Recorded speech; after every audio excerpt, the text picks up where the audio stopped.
Jadi kalau kalian pakai hijab panjang, kalian tidak sedang menyelamatkan diri kalian, tapi menyelamatkan orang lain. Karena laki-laki ini ada penyakitnya 3. Yang pertama, tak tahan menengok terbuka ke bawah betis. Asal nampaknya betis orang, error dia. Yang kedua, tak tahan menengok terbuka ke atas. Asal nampaknya rambut terbuka, error. Yang ketiga, tak tahan mendengar suara. Asal dengarnya suara lemah gemulai, langsung hang dia. Maka kalian jangan bersuara mendayu-dayu lemah gemulai. Assalamualaikum. Waalaikumsalam. Di mana nih? Visip unri. Tegas. Yang sudah ngaji tegas. Assalamualaikum. Waalaikumsalam. Di mana nih? Visip unri. Salah sambung ya? Iya. Tegas. Nah, lemah gemulai. Berapa banyak perkenalan dari salah sambung berakhir pada janjian, kena hipnotis, emas diambil, motor diambil, kehormatan diambil, hilang makna. Maka jaga kehormatan kalian. Alah, Somad itu cuman pandai ceramah aja itu, bilang jangan pacaran, jangan pacaran. Dia aja dulu pacaran. 4 tahun saya di Mesir, saya tidak pacaran sekalipun. Makanya saya pede ceramah. Emangnya Ustaz dulu waktu kuliah apa? Tidak. Kenapa? Jarak kampus putra dengan putri 15 km. Tak nampak perempuan. Mahasiswa Indonesia berjumlah 2.400 orang. Mahasiswa Indonesia 2.400, laki-laki 2.100, perempuan 300. Persaingan ketat. Saya diuntungkan oleh keadaan. Ini saya tak pacaran-pacaran. Sampai ke Maroko mahasiswa Indonesia 30 orang, perempuan 1 orang. Makanya dia yang paling cantik waktu itu. Setelah pulang umur sudah tua. Pulang saya ke Pekanbaru 2008, umur 30 tahun. Walaupun kalau ditengok orang macam semester 7. Tapi kita kan ustadz. Pokoknya kalian urus saja pendidikan, nanti rezeki murah, kalian jadi orang, dikejar-kejar perempuan, 1 truk ngejar kalian. Serius saja, itu Pak orang apa lembu kata dia? Orang lah. Saya aja yang tak ganteng, hitam kurus kering begini, 17 daftarnya. Masih saya simpan lagi. Si anu. Itu bukan pacar, yang ditawar-tawarkan orang, semua saya tolak. Padahal buruk saya ini ya. Rambut pun tak ada, gundul. Apalagi kalian yang ganteng-ganteng, apa dicemaskan? Ini baru putus, galau, dingin lontong di depan. Lewat saya, ente kenapa? Galau Ustaz. Galau kenapa? Dia minta katanya kalau abang hijrah berakhir hubungan kita sampai di sini. Makan lontong. Nanti ente jadi orang, dia mengejar ente. Perempuan yang paling rugi adalah yang meninggalkan ente. Tengok 5 tahun akan datang. Gimana Pak Ustaz? Mana saya tahu. Nantilah. Anak lajang ganteng berprestasi kok mentalnya down begitu. Saya aja baru duduk 5 menit di kantin, berapa perempuan banyak lewat situ. Lewat aja. Pokoknya setelah kalian berhasil, yakin pada janji Allah, maka Allah akan berikan yang terbaik. Kenapa mesti takut? Ustaz Somad? Iya. Ustaz sudah nikah? Belum. Mau saya carikan? Bolehlah, tapi saya tengok dulu ya. Jangan langsung ente pinang. Iyalah, ini gambarnya Pak Ustaz. Saya tak mau hitam manis. Kenapa? Nanti habis manisnya tinggal hitamnya. Jangan kau cari terlalu cantik, karena kalau kau terlalu cantik nanti kawanmu berbisik, pakai pelet ya. Jangan kau cari terlalu jelek, nanti malu kau bawanya undangan. Yang sedang-sedang saja. Idza ja'akum man tardawna dinahu, kalau kau tengok agamanya baik, jilbabnya panjang, ngomongnya tak banyak, maka dialah pilihan dunia akhirat. Ustadz, jadi Ustadz yang ini aja ya. Saya pacaran-pacaran ini tak bisa. Jadi gimana Ustadz? Tanya dia, bawa dia ke rumah saya, jumpakan sama mak saya.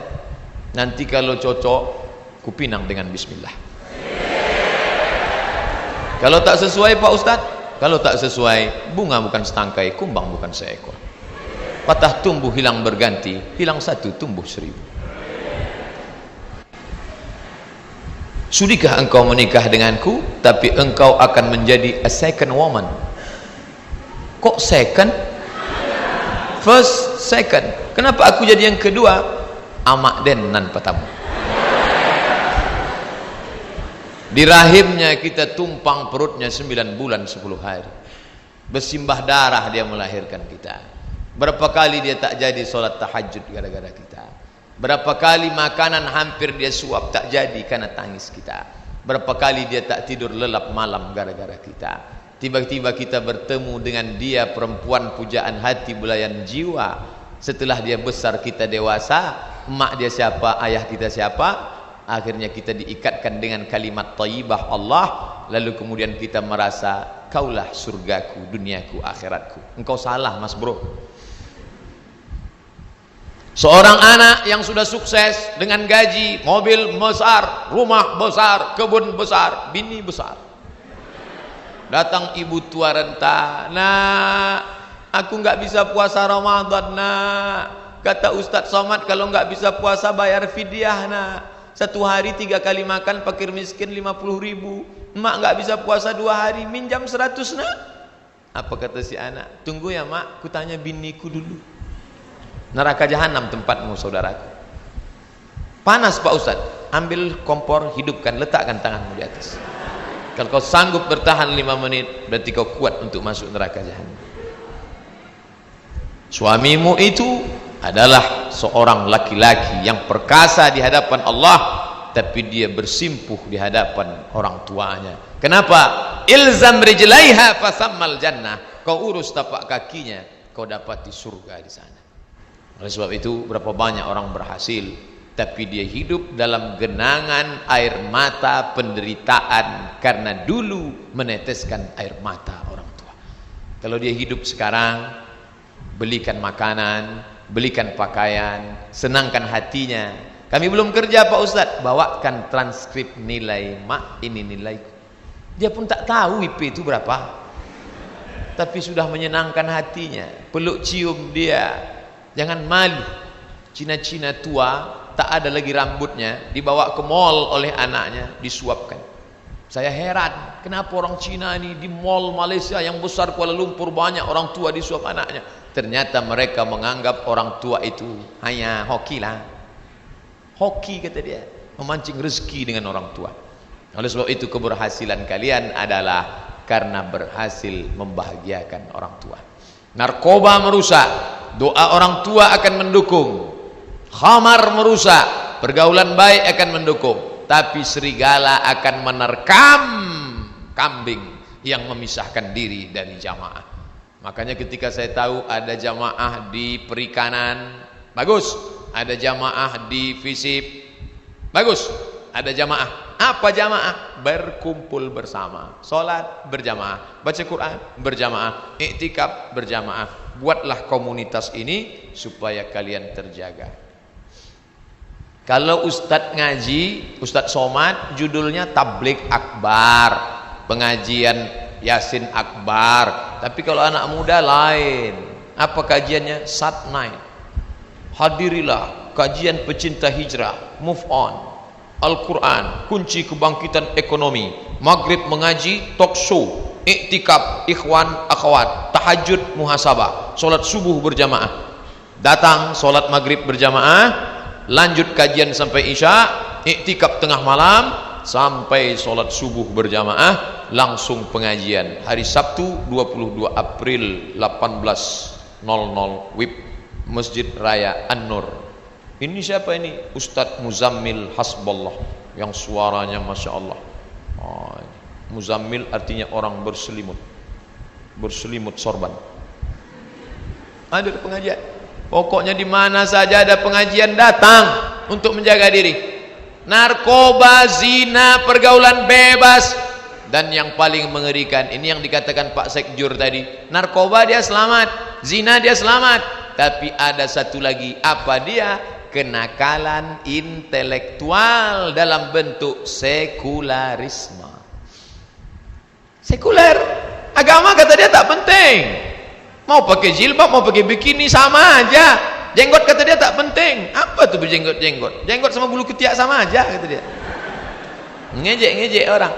Padahal dalam Islam semua diatur. Mau masuk kamar mandi kaki kiri, Allahumma inni a'udzubika minal khubuthi wal khaba'is. Mau makan tangan kanan, bismika Allahumma ahya. Kalau ketawa berarti masih ingat doa makan. Allahumma barik lana fima razaqtana wa qina azabannar. Itu hadisnya dhaif Pak Ustaz. Oke, pakai hadis sahih. Bismillah. Mau tidur malam, bismika Allahumma. Diatur semua dalam Islam. Sedangkan mau masuk WC aja diatur Islam, apalagi memilih pemimpin. Tapi dia sekuler. Islamnya cuma 3. Lahir, nikah, mati. Lain daripada itu Islam tidak mengatur dia. Dia ke masjid cuma 3 kali aja.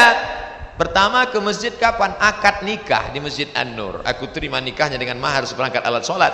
Dan kitab suci Al-Quran tak pernah dibuka sampai mati, tunai. Kedua kapan? Kedua masuk masjid. Nih, tanggal merah, hari libur. Besok libur lagi. Harpitnas, hari kejepit nasional. Balik kampung. Orang kalau sudah balik kampung singgah ke masjid, mampir ke masjid, mampir ke masjid, mampir ke masjid, mampir ke masjid, mampir ke masjid. Keterangan, kencing, kencing, kencing, kencing, kencing. Singgah ke masjid kok cuma numpang kencing. Alhamdulillah, anak-anak muda kita ke masjid. Pak Ustadz, itu Pak Haji yang tua tu rajin betul ke masjid. Tak ada yang heran. Orang tua rajin ke masjid tak ada yang heran. Orang sudah diintai malaikat maut. Tapi ketika anak muda yang semangat bergelora ke masjid dia. Tadi saya tanya Pak Sekjur, siapa yang baca Quran itu? Anak fisik Pak. Saya sangka pemain naturalisasi.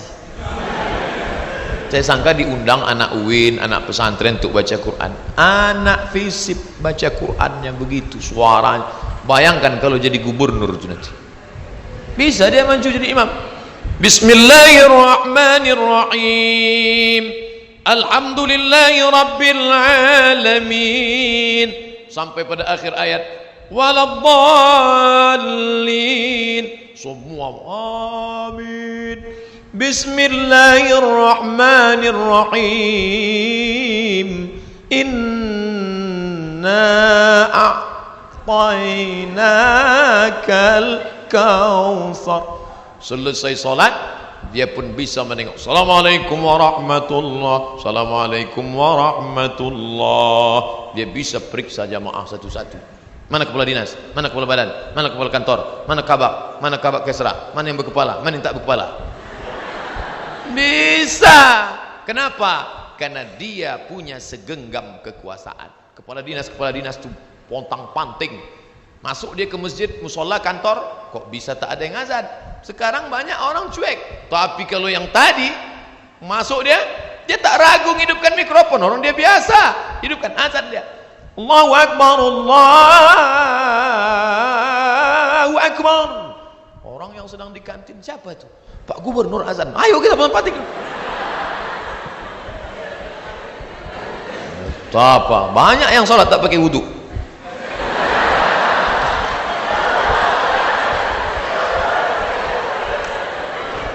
Makanya Islam berhasil karena dengan kekuasaan.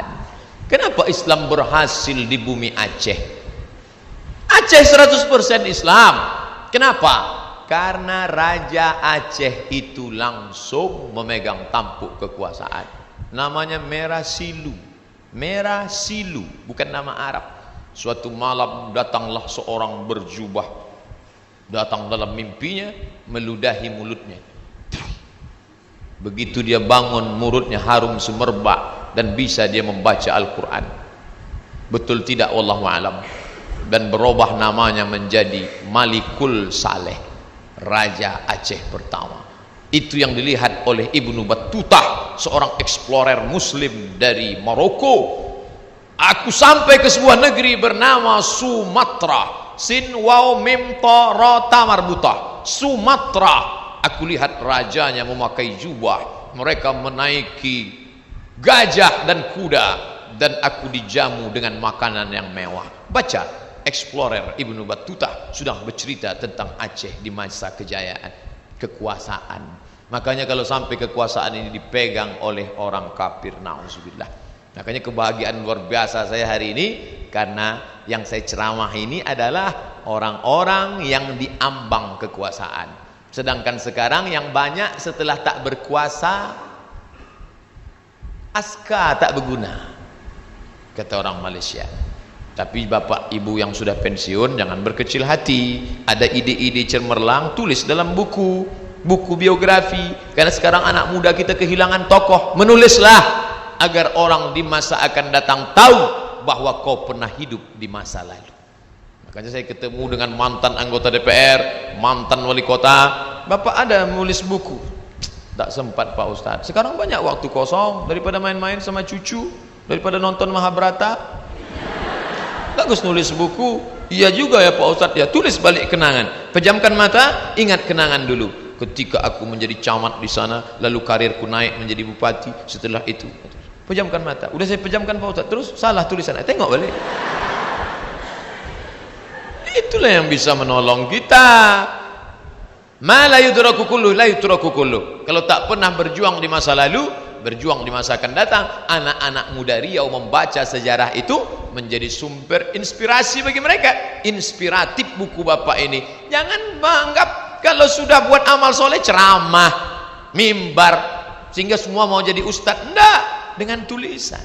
Anak sains teknologi tak pernah ceramah, tapi videonya diupload orang, didownload orang, ditonton orang. Ustadz Somad khutbah di masjid, yang datang 500, yang mendengar 400, yang masuk 300, yang berhasil bawa pulang 100, yang didengar bininya 50. Tapi ini anak tidak ceramah, dia potong tuh video, dia masukkan Instagram, Twitter, BBM, dia share, lalu kemudian orang menonton, dan terakhir diposting ke saya. Tengok nih Ustadz Somad, screenshot, viewernya sudah 200.000 orang. Dia tenang-tenang saja. Inilah multi level marketing yang tak ada putusnya. MLM, mulut ke mulut. Rugi kalau pernah hidup tak pernah mengajak orang ke jalan kebenaran. Ustadz kalau ceramah, bayarlah zakat. Siapa yang tak bayar zakat, neraka jahanam tempatnya. Orang tak dengar. Begitu Ustaz selesai, barakallahu li walakum fil Qur'anil azim. Langsung diambilnya HP, update status. Cepat betul khotibnya.